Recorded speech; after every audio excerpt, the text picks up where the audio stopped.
Hey guys, I've never been more excited about anything we've done at The Lion Within Us as I am right now. This July, we're kicking off our brand new leadership mastermind groups.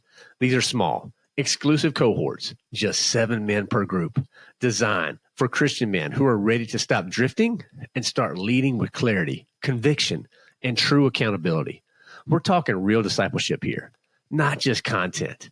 So every other week, these groups gather for high-impact sessions, hot seat sessions where issues are processed with a counsel using biblical insights, and one-on-one follow-ups. We're talking true accountability and a circle of brothers who are helping you transform into the man God's called you to be. But here's the deal. This isn't for everyone. If you're not ready to be challenged, stretched, and sharpened, it's probably not your time. However, if you want to see if you're ready, go to thelionwithin.us and submit your info in our Leadership Mastermind interest form. Fill it out, and we'll be in touch to see if there's a fit. The bottom line is this. If you're tired of the same old conversations and you know that there's more purpose, more strength, more leadership inside of you, then this is your moment. Don't settle for surface level. Step into something deeper. Because the man God's called you to be doesn't drift. He leads. Go to thelionwithin.us and fill out the Leadership Mastermind interest form. And let's find out if this is your next step to truly unleashing the lion within. Welcome to The Lion Within Us, a podcast serving Christian men who are hungry to be the leaders God intends you to be. I'm your host, Chris Granger. Let's jump in. All right, fellas, this is your meat episode. Let's get right into it, okay? So scripture of the week this week is in the book of Jeremiah, chapter 20, verse 9. It says, "But if I say, I will not mention his word or speak any more in his name, his word is in my heart like a fire shut up in my bones. I am weary of holding it in. Indeed, I cannot." So guys, beautiful scripture. If you haven't had a chance, go back and listen to the Spiritual Kickoff episode. It'd be one episode back in your podcast feed where we really try to take this verse here and simplify and apply it to your walk. Okay. And again, we do this every day, Monday through Friday within the Lion Within Us community. Big part of what we do, try to encourage you in your walk. So if you need some daily encouragement, and you know you do, head over to thelionwithin.us because that's how you get connected with this. Okay, guys? All right, so we had a guy that's coming in here, Dr. Greg Stewart, lives in Rockwall, Texas, rather. He is a full-time telehealth counselor, executive coach, consultant, amazing guy, tons of experience and background. He actually has his PhD in counselor education and supervision. He's been to seminary, guys. Just a fun story with him. He talks about some of his books he's writing around IQ, but really talking about unlocking the inner strength behind our negative emotions. And I don't know about you, but as a guy, I struggle with this. It's something that I'm constantly working with. So the negative emotions that just keep festering and building up and building up and building up. And what comes out? It's usually lash. It's not very good what comes out. Dr. Greg talks about this. So it's a fun conversation. Hopefully you guys are going to enjoy this one with my friend, Dr. Greg Stewart. Well, Greg, welcome to The Lion Within Us. How you doing today, sir? I'm doing great, sir. And how are you doing? I was doing good. It's a beautiful day. So where's home at for you?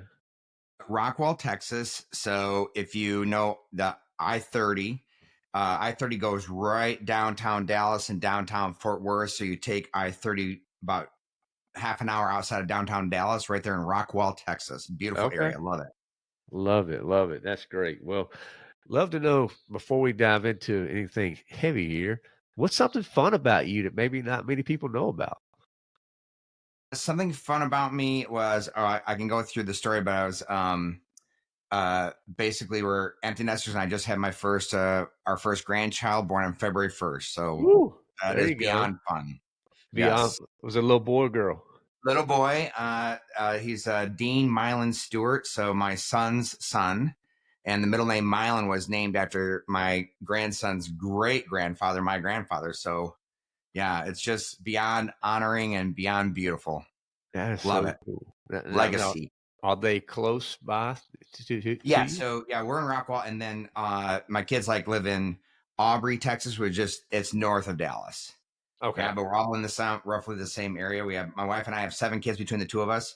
we got a few kids up in Arkansas, but we got one boy in Austin.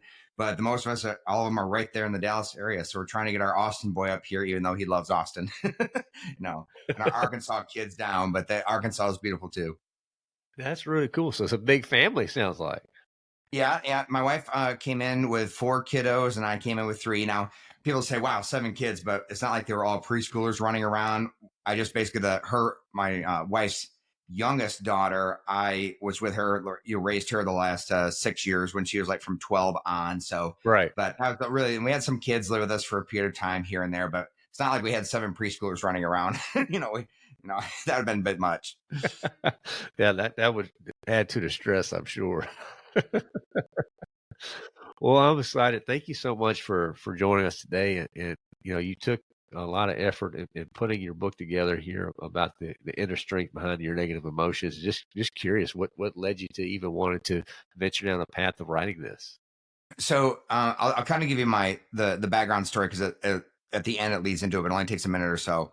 So I became a Christian when I was a kiddo, like a lot of us did in junior church. I'm from Michigan originally, so go blue. Okay. Yeah. So my parents were going to church, which meant I quit going to church, and then did the proverbial party hardy teen years, and then suffered the consequences from those years, and then recommitted my life to Christ, and then landed back at the same church I became a Christian at when I was a kid. Well, I felt called into the ministry, so went on a summer-long missions trip in South America. I went to a Bible Institute for a year, but then came back. And then I was back in the day, like in the 90s, when the adult and continuing education program started, like the adults of us who had like 160 credit hours, but no bachelor's degree. So they say, hey, go one night a week for a year and you'll get a degree. So I got mine in organizational leadership. So I needed a bachelor's degree because my plan is to go to seminary and love the material, but I wanted to get onto seminary. But my first semester in seminary was kind of like a defining moment. I took philosophy of counseling. Okay. So my eyes were open on 2 things. One is how powerful the material could be used in ministry. But secondly, I started to realize how many issues I had, right? So I immediately mapped out a dual master's degree, got my MDiv in 3 years, and then got my MA in counseling. But in between that, in the year 2000, actually, Y2K, another defining moment, it's when I started number 1 teaching as an adjunct professor in all the organizational leadership courses I took in undergrad and fell in love with that topic. Secondly, I came across the book Emotional Intelligence by Daniel Goleman, written back in 95. And that is the book that popularized EI. But number 3 is I was underneath a pastor who loved the Lord with all of his heart, prayed all the time, read the word of God, but it was a crisis for me because it's like he had so many like emotional struggles and I couldn't reconcile that. So after I got my MA in counseling, I actually became the senior pastor of the church. So I was at the same church I got saved as a kid for 15 years, youth associate and senior pastor. It was just a blessing beyond blessing. Wow. And then in 2005, I started my PhD. So I got a PhD in counselor education and supervision. But I did my dissertation on the relationship of emotional intelligence with job satisfaction and organizational commitment. And then moved from Michigan to Texas in 2012. And I was at a company for 3 years, flying around the country, doing, organizational strategy, met with senior leadership teams as a consultant and coach, loved it. But the company got bought out and about 80% of us got laid off. So if you've never been laid off before, it's an incredible experience, right? Sarcastically. But then I worked at a residential treatment center. Now, with all that success, so my book I've been wanting to write for about 20 years, but the I cubed piece I've been wanting to write for about 25 years. But out of all that success, Chris, what the dark stain that turned into God working was in 2011, I have an emotional affair, right? Which simply means I didn't do anything physically with the guy. It was just all emotional. And my marriage never recovered from that. So I went through divorce.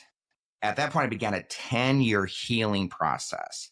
There's a lot, I talk a lot about in the book, but the book, because in 2020 during COVID, I transitioned from the residential treatment center working with teenagers to doing what I'm doing now, which is I see, all telehealth, about 40 clients a week or so, and do some executive coaching. But it's really this book, and the book after that, IQ for Couples, came out of that journey. And so it's just, I say to clients that this book is about Greg, along with all my psychobabble techniques and stuff, walking through my own journey. And that's kind of where it culminated. And the Lord gave me a chance last year to write, and it came out in November. Wow. Well, thank you so much for I know sharing it's a that. lot. There's a lot there. There's a lot there too, for sure. I mean, I don't know what you're comfortable with sharing on the emotion. What did you say? It was the type of affair. It wasn't a physical affair. It was you said emotional affair. Is that what you called it? Emotional, just like relational, like I just like fell emotionally, and I just texting conversations and different things. Gotcha. It wasn't even sexual in the texting conversations. It was just emotional and just a lot, and just completely inappropriate because I was a married man, Right. right? So yeah, I talk about it in the book. So Yeah. on that whole healing process, and I work with a lot of couples with trying to heal from affairs and stuff. And even with my divorce and stuff, and I wrote my book, IQ for Couples, my marriage counseling and the effectiveness of it has tripled, quadrupled because, I've been there. I know what makes a marriage like fall apart. So yeah, I mean, I'm open to sharing it because the goal is for all of us, regardless of what the hurt is to be able to say that I'm stronger now than I've ever been. Right. I wouldn't wish that upon anybody if I'm stronger now than I've ever been. So my journey with men, with couples, is to give them hope. Like there's a lot of pain there, but the whole subtitle of the book, Unlock the Inner Strength Behind Your Negative Emotions. I said, this is a journey. So you've got to walk into those negative emotions because that's where the Lord wants to meet you, Yeah. right? To do the miracle, That's right? right. So then your shirt says, but God. So story, story, story, but God. Even though I was dead in my trespasses and sins, but God. Even though I had an emotional affair, my marriage fell apart, but God. Right. That's the story. Love it. Love it. Because I know there's lots of guys I talk with, Greg, and they flirt with that side of, well, I'm not cheating, I'm not physically doing anything, I'm not cheating. They justify that with pornography or different areas as well. And I'm like, look, guys, you have to be super careful because you're opening up a can of worms that you're not prepared to deal with. And so I'm encouraged when guys like you are just bold enough to share the truth of what actually happened. Yeah, absolutely. And with all that stuff, like help guys on pornography too. It's just as far as I think there's two decisions we need to make as Christians. One is the decision for salvation, to accept the gift, right? And it's a gift, right? Do you want salvation? Believe in the blood of Jesus, you're going to heaven. I think that the second decision we need to make, and I know there's some theology here, but is the decision for it to be a disciple, the decision to make him your first love, the decision to leave all and follow him, because Jesus said you need to first sit down and count the cost of what this is. So that's why I think it's a second decision. And in that second decision of making him your first love, it's if you're like the show The Chosen that's out now, that's just Oh, yeah. phenomenal. Phenomenal. If you're walking with the Lord Jesus, like as one of those disciples, would you participate in any of this stuff? Of course not. Right. So it kind of is a slam dunk on what is the right thing to do as far as purity. Flee also youthful lusts. Yep. Right. The discipleship piece is huge, Greg. That's an area we talk about a lot in the Lion because I feel like that's just it's a stumbling block for many churches. Not all churches, but many just really struggle with that discipleship component. We're really worried about getting to salvation, which is obviously important, but walking with someone. Jesus taught to the masses, but he really discipled his 12, and just curious from your standpoint, do you see what can we be doing to be leaning into that discipleship, more intentionally? Right. So if I may, I'm going to first approach it from a counseling. I always like using psychobabble because I get that stuff, especially when it comes to guys. So in the first chapter of my book, I talk about that everything we do is trying to achieve an emotional goal, right? So just let's not be afraid of emotions. We have them.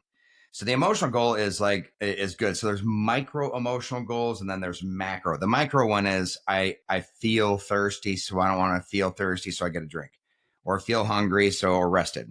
But it's really about the macro emotional goals. The macro emotional goals that every human, this is good. It's good in the way God created it, is to increase our quality of life in three ways: increase our standard of living, which is big for us, live our values, and fulfill destiny, calling, and purpose. And those macro are always in our periphery. So one is just to validate and just recognize, build self-awareness around the emotional goal we're trying to achieve. And for guys, the major emotional goal we're trying to achieve is significance, honor, respect, and any synonym. So number one, we have to evaluate whether it be that or something smaller like I want to relieve stress. We have to evaluate the path we take, the behavioral path, the choices we take to achieve the emotional goal. In simple business, we all know that if I'm trying to decrease stress in my life and I take the pathway of drinking, it's 5 o'clock somewhere and drinking alcohol every day, I use the 4 words: rational, healthy, wise, and right. So we have to kind of assess whether our path fits those 4 things: rational, healthy, wise, and right. Right. So that's one analysis. So we drink alcohol. It's not rational or healthy, wise, or right to take that path to achieve a emotional goal. But secondly, and more importantly, is when our emotional goals are blocked, what's our response to it? So I use this analogy of, kind of picture the house of our heart behind us. And this is every human, not just guys. And we're standing on the front lawn of our yard, trying to guard our heart, right? We do this. And in front of us are all the things that are triggering us with the negative emotions, whether it be our spouse, our kids, our job, whatever the case is. So that's not, again, it's rational, meaning that like if you said something to me, you insulted me or whatever, did a your mama joke, whatever. So on a scale of 1 to 10, how big of a deal is that? Well, most of the time it's like a 1 or a 2, right? But first thing I want guys to notice is the inflation. So most of the things that are creating the negative emotions, whether it be, anger, stress, whatever, most of the things are at a 1 or 2, but we are at a 6, 7, or 8 of negative emotional energy. So if I'm upset with my spouse, then the 1 or 2 might be a thing I need to address with her, burn that emotional energy to address it with her. But the 6, 7, or 8 inflation is not her issue, right? So I have to turn around and walk into the house of my heart, and all the rooms I use as emotions. Like the first room is insecurity. Then there's anxiety, stress, anger, depression, and so on. So in that first room of insecurity for guys, I tell the story when I was, again, from Michigan. I worked at a hamburger joint like a lot of us did when I was 14 years old. And we were all friends there. But, Chris, I used to be a super sarcastic teenage guy, right? But you can tell I've matured, right? Just validate me, right? Right? So one time I teased this girl so bad, I made her cry.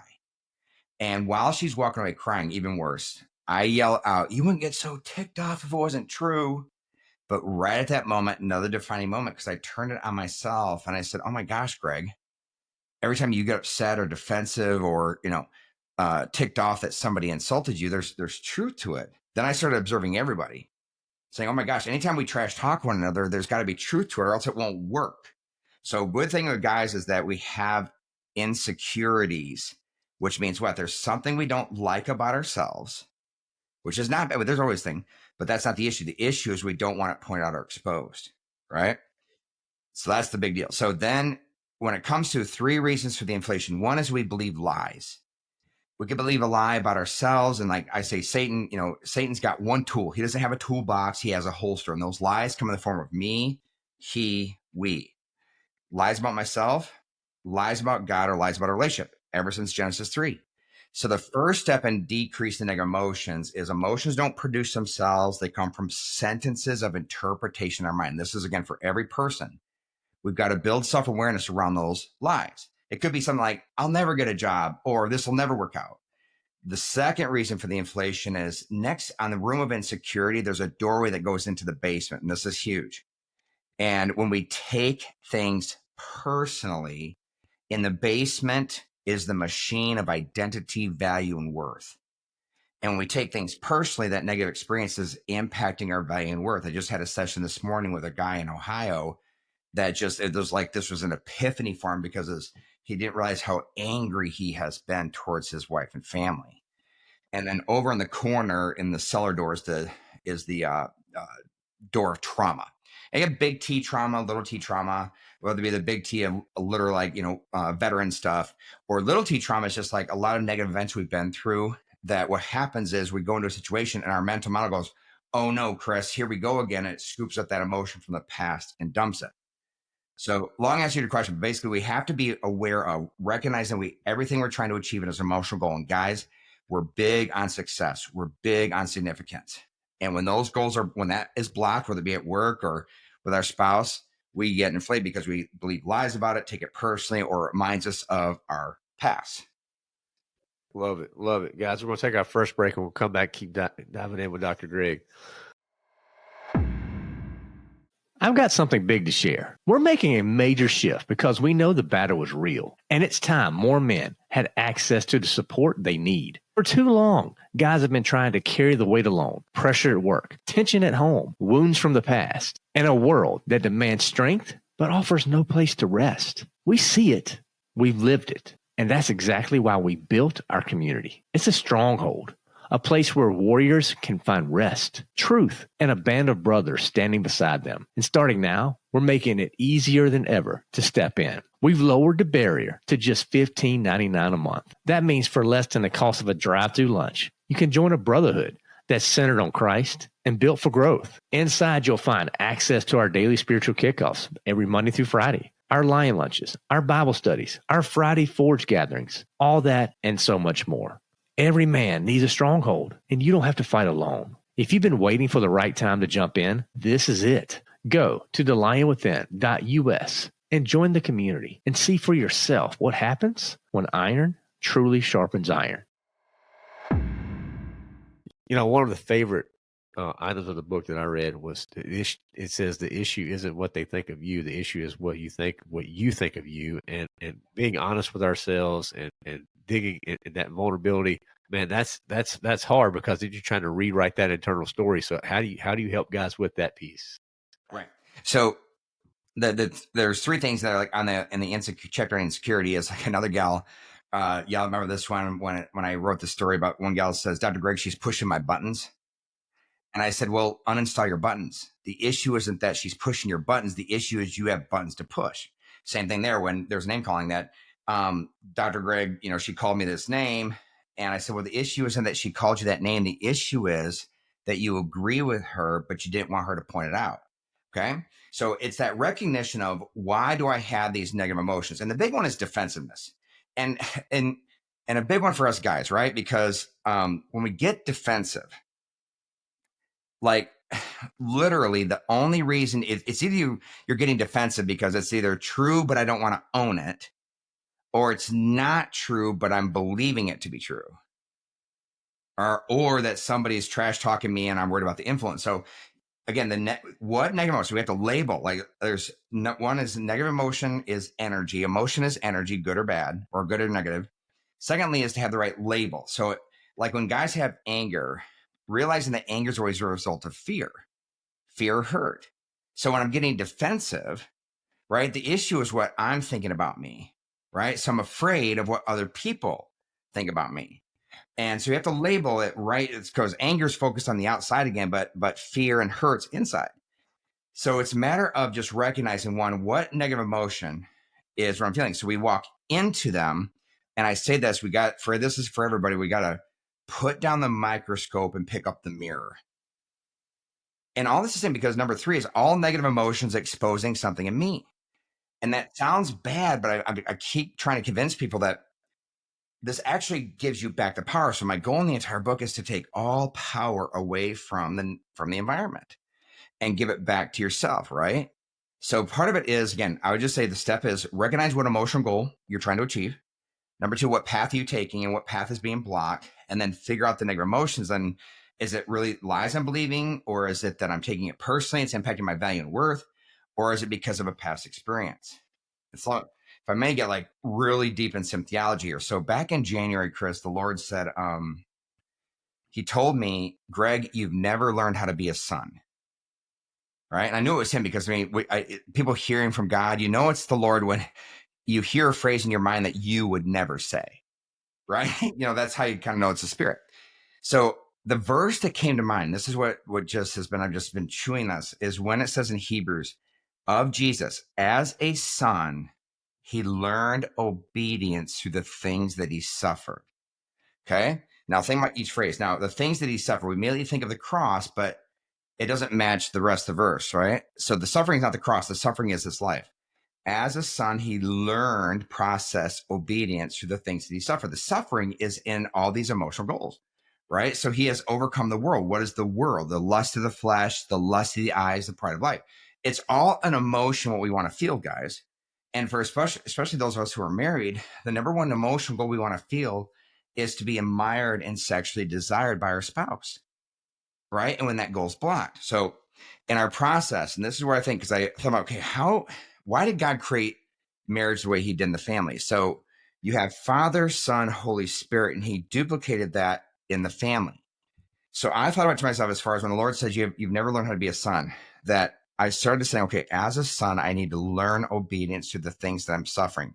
My suffering is in the realms of a variety of emotions I want to feel as far as significance, living my values, trying to achieve destiny, calling, and purpose. But the anchoring, and this is so I'm praying to the Father. So the way it's supposed to work is in a healthy father-son relationship, that my morality is anchored out of fear, honor, and respect of my Father, both on earth and in heaven. This is Jesus. As a son, he learned obedience. Once that anchoring happens, that keeps our hearts anchored in morality, guys, that as the Lord, as we pursue destiny, calling, and purpose and significance, it's done in a healthy way. And we all hate the phrase, and I get it, but the whole toxic masculinity comes from what? It comes from that your heart is not anchored in morality, and in your pursuit of significance and success, you're seeking all these other unhealthy paths, like competition, like I can drink more beers than you can drink. You get in competition with your spouse. Honor me. I want to be respected. You get in competition with your son, your children, like you insult them, like you're just a boy, right? So that's all a result of not being anchored in morality and pursuing it in a healthy way. But if it's healthy, then I pursue the significance where I'm secure in my identity, value, and worth. And so once I'm secure there, then when I become a father, just like the father did with his son, then all glory goes to my son. So I have twin boys who are 25. And I'm secure enough in my identity, value, and worth that all exaltation, I help them fulfill their destiny, calling, and purpose. And here's the other key. The Holy Spirit, guys, is our wife. She's in the home as wife and mother, and she talks to us, and she's ever present, right? Just like Jesus said that we don't know where the wind blows in the spirit. We don't know, right? And so we hear now, I tell wives, you got to be careful, ladies, because they are discerning, right? Women, they how about you, Chris? They scare me. Like, it's like so many wives just sense it. They just know. Can't tell you, like, I'm sensing something, so I just checked his phone, right? It's like, how do you guys know it, right? Well, I have a reason for that, but guys, when our wives, a spirit of discernment giving over to a spirit of fear is a spirit of suspicion.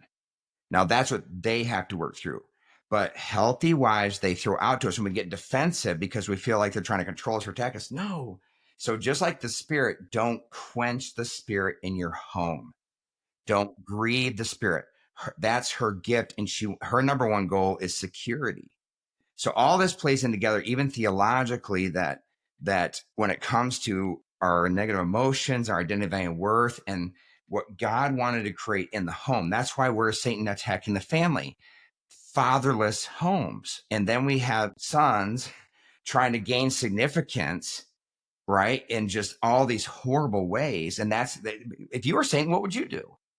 And it's trying to go after the heart of a man, making him insecure, to make him seek security through competition and through control and power. John Eldridge wrote Wild at Heart said that our strength is supposed to be our strength on behalf of others, versus toxic masculinity is we're using our strength to overpower others. Right. And that's the weakness. Do you think that the whole toxic masculinity narrative, do you see that getting pushed more and more, particularly within the church as this, if you just look across the landscape of culture, man, it's out there. And I just see that's the next big attack. It seems to be on men. Right. And it's kind of like a strength, a good thing or a strength taken too far becomes an extreme. So out of the very legitimate thing, trying to take away toxic masculinity, which is everything on the negative side, like strength to overpower others, which is healthy, then they just eradicate all the good components of masculinity. Right. And but we can't we can't respond to an extreme with an extreme. Right. So yes, there is such a thing as call it whatever you want, but it's not Christ-like to overpower others. So we have to make sure that, and again, Christian guys, I mean, once they get settled in it, they're good.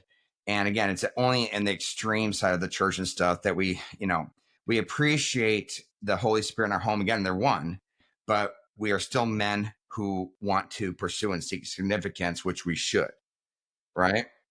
Like the Father and the Son, but we have to do it in an anchored way. That's the key.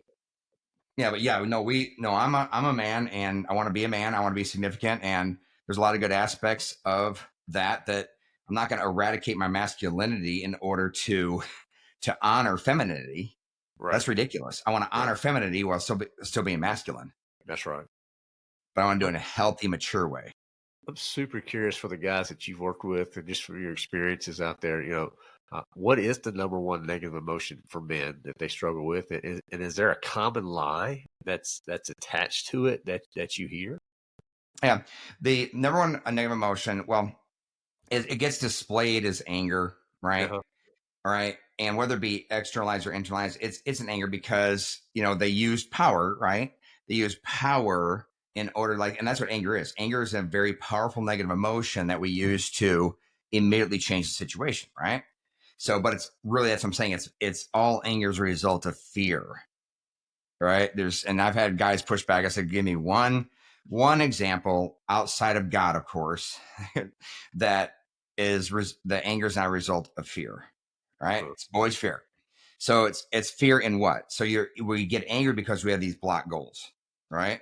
And the lie is that the thing that we're angry at, that it's all or nothing, right? So, and we don't realize that it's not about what we're angry at. It's that it's blocking an emotional goal too. And the issue is not the negative emotion. Negative emotion is not bad. There is stress in the Garden of Eden. The issue is the quantity, the inflation, right? So all these emotions, insecurity, anxiety, fear, worry, anger, depression, are good, healthy emotion because they're emotional goals. The issue is not the negative emotion. Because in my book, I put down, get to the point of saying nothing bothers me unless it should.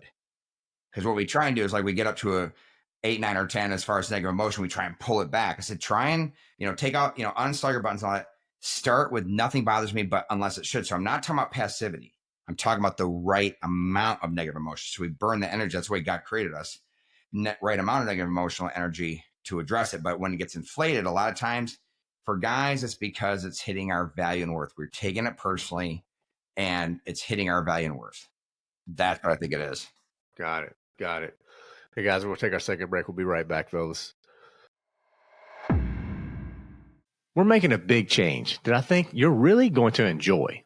I spent a lot of time thinking about our spiritual kickoffs. And honestly, I love doing them each week. So much so, we started doing them live every Monday through Friday inside our exclusive platform. And here's the best part.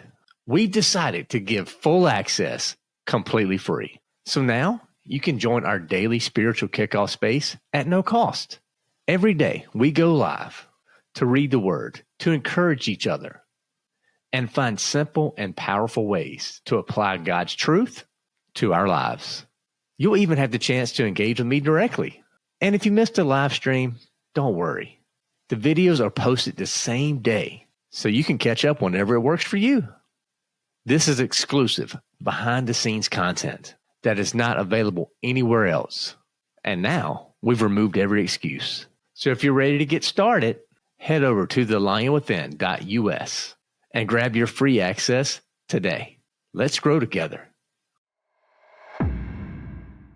Dr. Greg, you talk a lot about, emotion is energy itself. And for guys, and I just know for me at the end of the day, if it's been an emotional day, it wears you out. And it's just like you go running for, a 10K or something. It wears you at that point. But how can guys redirect that energy towards productivity instead of being destructive?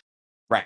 So the best way to do it, is simply, again, once you recognize when you're negative emotion, it's think of to yourself, okay, I have a blocked goal.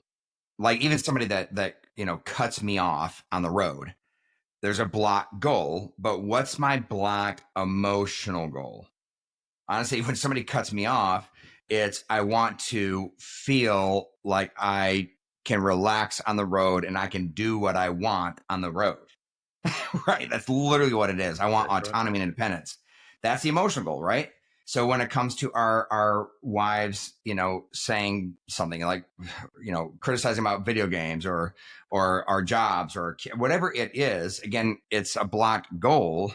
But what's the blocked emotional goal?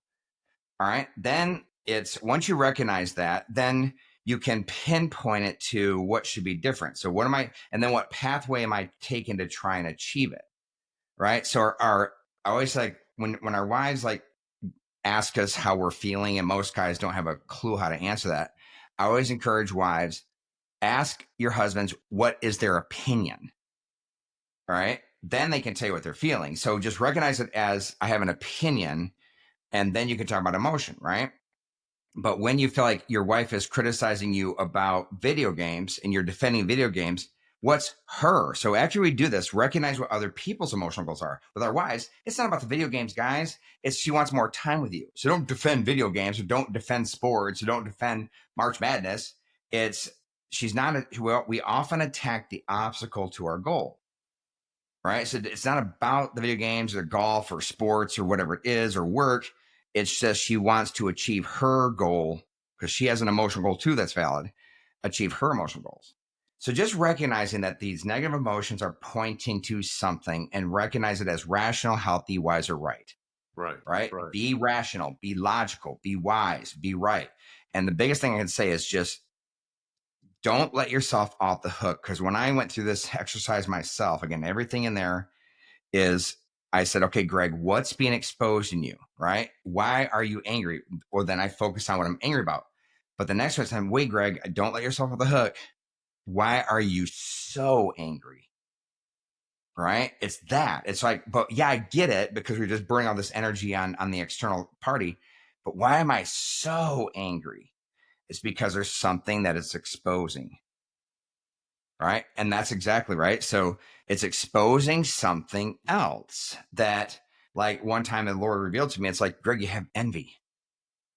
And I mean, none of us ever think we've got envy, right? But it is what it is. We do.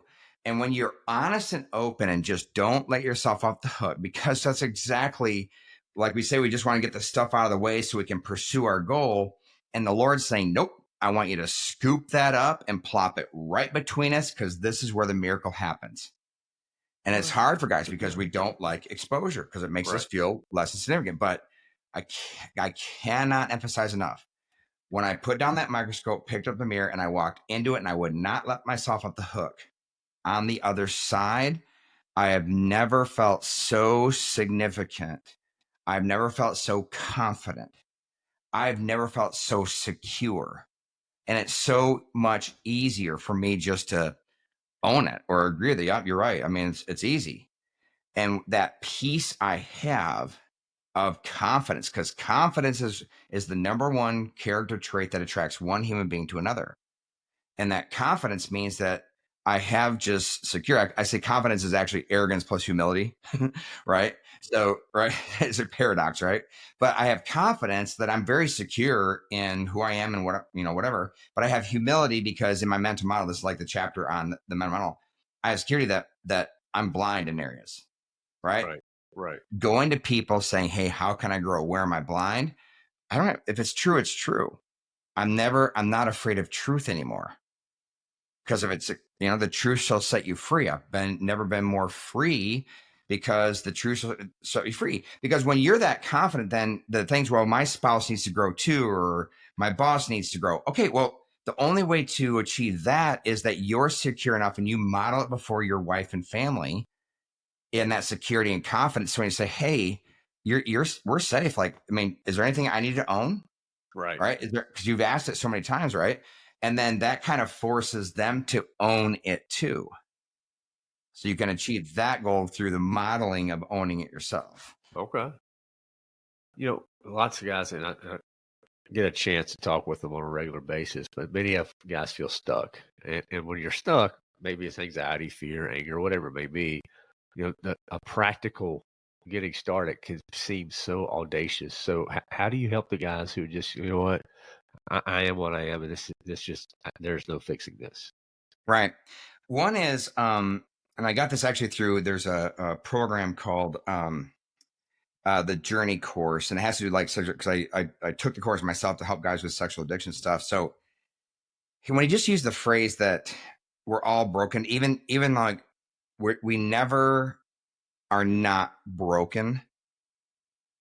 And because again, we don't want to think we're broken, because if we're broken, that means we're whatever, insignificant. I mean, it always comes back to that significance thing, right? So it's just like, look, I am broken. Like Romans chapter 7, the Apostle Paul says, I don't understand what I do. What I want to do, I do not do. What I hate, I do. It's okay. And the Lord knows that we're broken. And recognizing this. So this is another key piece. So I'm trying to get, I know I'm hitting foundational. On the practical side, it's like I've said, it just day to day, negative emotions aren't bad. And then why is it inflated?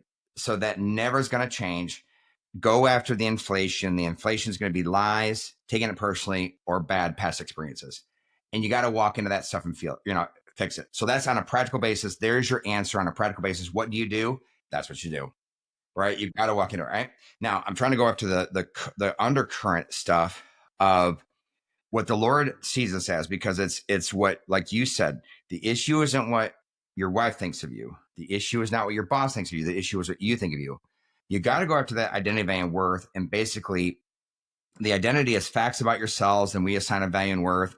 But there's a triangle I talk about in the book where your relationship with the Lord is at the top, because it should be. So identity, value, and worth basically is this. So every human being ever gets their value and worth originally from pursuit by their parents. I mean, every human being, it's unavoidable. And again, that's the way that God created it, which is supposed to be good.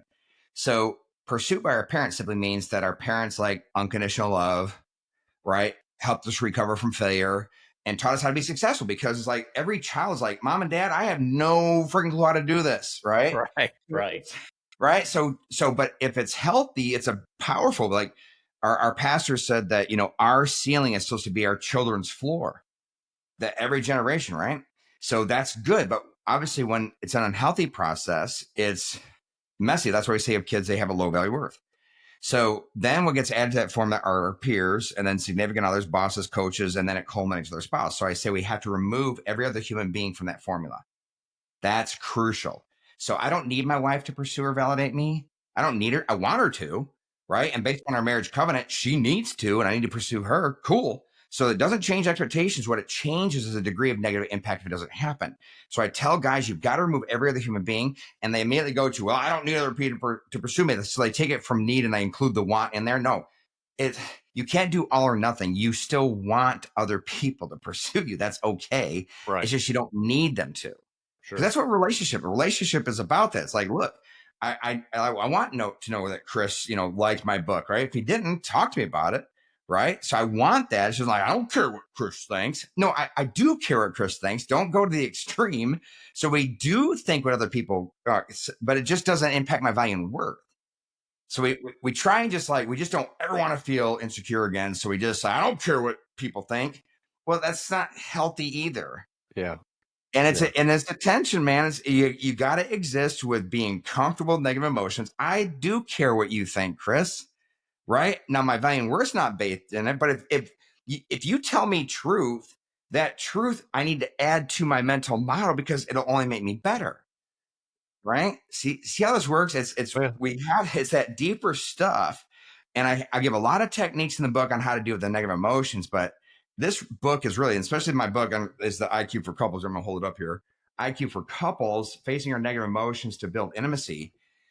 And we just have to, because in our culture, guys, if you get tired of the pansy, whatever you want to call it, in our culture, we have got to model before our culture, because so many people in our culture, especially on the liberal left, they want like, no, we got to change the environment so this person feels loved, accepted. Oh my gosh, it's death. It is death. The environment. So if we want to, so then don't make the environment be the master of your negative emotions. We've got, I'm on a mission to change this in our culture. It's deadly. Right? 100%. So in order, we have to model it, because in my introduction, I talk about that quote from Bill Johnson: we cannot impart what we do not possess. If you don't want your children to, base their emotional state on the environment, then they're looking at you is dad, is your emotional state contingent upon the environment, like how well we obey or do what you want, or how well mom this, or like how is your emotional intelligence? Pops, right? So guys, strength, right? It's not external, it's internal strength is maturity. Internal strength is self-awareness. Internal strength is resiliency. Internal strength is impulse control. Internal strength is confidence and security, right? That will give you the equipping to have the right amount of negative emotions on the outside. Love it. Love it. Guys, we're going to take our last break. We'll be right back with Dr. Greg. Life can feel heavy, and too often we try to carry it alone. At The Lion Within Us, we built a Christ-centered community where you can go, connect, grow, and be encouraged by brothers who get it. And now joining is easier than ever. We've lowered access to just $15.99 a month. Inside, you'll unlock our daily spiritual kickoffs, our Bible studies, Lion Lunches, Friday Forge, and most importantly, a space to be real. Remember, every man needs a stronghold, and you don't have to fight alone. To get started, visit thelionwithin.us. We'd love to welcome you in. That's thelionwithin.us. I'll see you inside. Well, Dr. Gray, this has been phenomenal. We always enjoy at The Lion Within Us a lightning round towards the end of our conversations. It's just a good, fun way for our listeners to know you a little bit more. You willing to jump in and have a little fun with us? Let's do it. Yep. Spontaneous. Hit me. That's it. So what's something that you enjoy doing for fun? Do you have any hobbies? Golf. Golfer. Okay. Golf. Yep. It's golf. Right. So I didn't golf for like 10 years, and my pops passed away, and we used to golf all the time together. So I made it a mission to decrease my amount of work, honestly, and then start golfing some more. Because it's not, I mean, I'm never going to be a professional, right? So I'm not going to believe that lie, but the scenery out there when it's green, I can't wait for the Masters. Just, it's outdoors, it's quiet, and it's just that feeling. So golf. Yep. Golf's my thing. Love it. Love it. How about favorite food? What do you enjoy? Favorite food would be a filet mignon with a crab topping.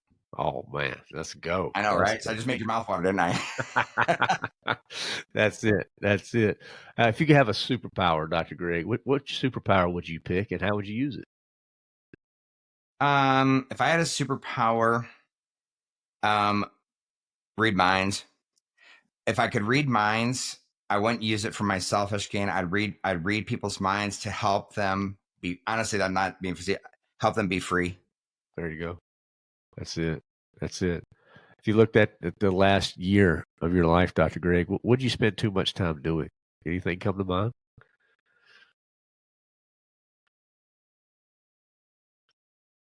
Worrying. Yeah. Yeah. So here's the author's hypocrisy, right? So because I wrote the book, the Lord led to write the books, and that's just the success of the books, right? So just there's always exposure of having my significance tied to success, right? So it's that, because I can't tell you real quick, Chris, how many guys come to me, they are trying to figure out their mission, destiny, calling, and purpose, significance, and they're trying to figure out their paths to it. Mine too, right? So I'm still looking for significance, and I can't interpret the Lord's blessing or anything based on significance, because this is the path I want, Lord, you to bless for me to feel significant, and we gotta be open about the paths. Anyway, so yeah, I spent too much time worrying about the success of the books being tied to my significance. There you go. Okay. Any new habits you started recently? We're always looking for tips for guys. Just anything that's you find useful. Yeah, so I would say that I got back into, believe it or not, finding some way to either audiobooks. Yeah. When I work out. Okay. Right. So when I work out, listen to audiobooks, not music or anything. And I've been smoking through books. Yep. I'm curious. Do you listen one time speed? Do you speed it up or what? No, I speed it up. Right. But I try 1.5. 1.5. That's my sweet spot too. Yeah. Yeah. Speed one is just too slow. And it's just like, oh my gosh, let's go. Because based on how quickly we talk, I think we talk and we can, absorb a 1.5 speed. But somebody's reading it, it's, too slow. That's it. It's a very simple but deep question here. What's your favorite thing about God? His goodness. And I say that because it's so much. Faith is not believe. I actually believe faith is not believing that God is powerful. It's believing that he is good. Right. And then somebody else said he's always in a good mood. Right. That when we approach him, seeing him as he's good and that he's in a good mood and he's like the perfect fiance. Like he's the perfect person that when we walk into his presence, he's excited to see us. Right. He's excited. Like he goes, let's talk. It's never guilt and condemnation. He's ready to forgive and he wants to bless us. Now he's holding on to our next blessing. And just like a dad, he can't wait to give it to us. But if he gave it to us right now, it hurt us. He wants us to mature. So he is good. He's a great, great dad. That's it. Now let's flip it 180. What's your least favorite thing about the evil one? Least favorite thing about the evil one? How selfish he is. He's just so bent on taking glory from God. Because you see that selfishness in our culture. Just they're so emotional and so selfish that they just want to be right. It's just selfish, man. That's it. Well, the last question for our lightning round is what do you hope the guys remember the most from our conversation, Dr. Greg? Put down the microscope and pick up the mirror. That's it. That's a line right there. That is awesome. So where do you want to send the guys to get a copy of your books to connect with you? I don't know if you have any social media platforms or anything like that, but yeah, it's all connected to drgregstewart.com. I mean, my books, social media links, all that jazz. So it's drgregstewart, all one word. Yep. drgregstewart.com. Everything's there. All right, and we'll make sure that stuff is synced up in the show notes for you listeners out there. So, Greg, this has been a phenomenal conversation. Thank you for coming on and sharing. Anything else you'd like to share today? Just that I'll be going on a cruise with my wife in a couple weeks, and my next book is iCube for Leaders. So I have iCube for couples. Next book coming out hopefully this fall is iCube for Leaders. Awesome. Well, enjoy the cruise. Hopefully the writing goes well. And thank you so much for your time. My honor, sir. Thank you so much, Chris. Yes, sir. Most men are fighting battles no one sees. Strained marriages, silent wounds, pressure to lead without a place to rest. That's why we created our community, to help build strength, sharpen, and support brothers just like you. And now it's even easier to join than ever. We've lowered access to just $15.99 a month. Immediately, you'll get our daily spiritual kickoffs, our Bible studies, Lion Lunches, Friday Forge, and so much more. Every man needs a stronghold, and you don't have to fight alone. Join today at thelionwithin.us. That's thelionwithin.us, and get started today. All right, guys, that's a fun one. I told you for sure, Dr. Greg, he goes deep. He's just a super intelligent guy. Hopefully you were encouraged by that. Question of the week this week is, what's burning in your heart that you've been too afraid to say? Because he talks so much about the mirror. Now, there's one thing about pulling a mirror out, and there's another thing to actually look into the doggone thing, right? So I'd encourage you, if you're struggling with knowing, what to do next, connect with us at The Lion Within Us. We're here. We have guys within our community, within our mastermind groups that we're ready to serve. We're ready to help you wherever you are on this journey, and to speak truth, to speak life, to speak encouragement, and not just be another bunch of yes men that you have, because you have too many of those in your life. We want to surround you with biblical truth, encouragement that you need, and specifically the brotherhood that you need. All right. So my one ask, go to thelionwithin.us, because we've changed so much, fellas. So much has changed on the website. So much has changed in the way that we're trying to serve others. And if you haven't visited the site in a while, just take a couple minutes. Take a couple minutes over there. Maybe you want to do the Christian Leader Assessment. Connect with us for our weekly roar. We get a ton of great insight and encouragement from that each and every week. So that's just a small way we try to equip and help you in your walk. So, fellas, that's what it's all about. We're here to help. We're here to serve. We're here to connect. TheLionWithin.us is where you do it at. All right. So come back on Friday for our Fun Friday episode. Look forward to hanging out with you then. And look, just keep unleashing the lion within. We're making a big change that I think you're really going to enjoy. I spent a lot of time thinking about our spiritual kickoffs. And honestly, I love doing them each week. So much so, we started doing them live every Monday through Friday inside our exclusive platform. And here's the best part. We decided to give full access completely free. So now you can join our daily spiritual kickoff space at no cost.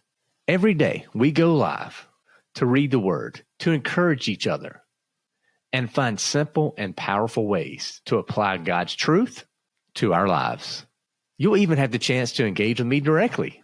And if you missed a live stream, don't worry. The videos are posted the same day, so you can catch up whenever it works for you. This is exclusive, behind-the-scenes content that is not available anywhere else. And now we've removed every excuse. So if you're ready to get started, head over to thelionwithin.us and grab your free access today. Let's grow together.